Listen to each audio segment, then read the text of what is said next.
for watching Samsung text-to-speech engine language in Samsung Galaxy S21, S21 Plus or S21 Ultra. Open settings, swipe the notification panel, and then settings icon. Scroll to settings screen, find general management, and then general management. Tap text-to-speech output, and then you must change preferred engine as Samsung text-to-speech.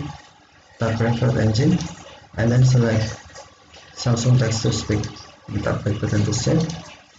If preferred engine was set as Samsung text-to-speech engine, and then select language. Select language you want.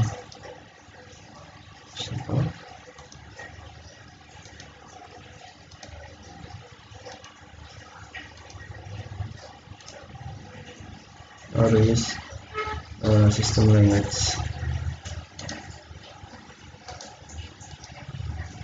Okay, thank you for watching. Have a nice day.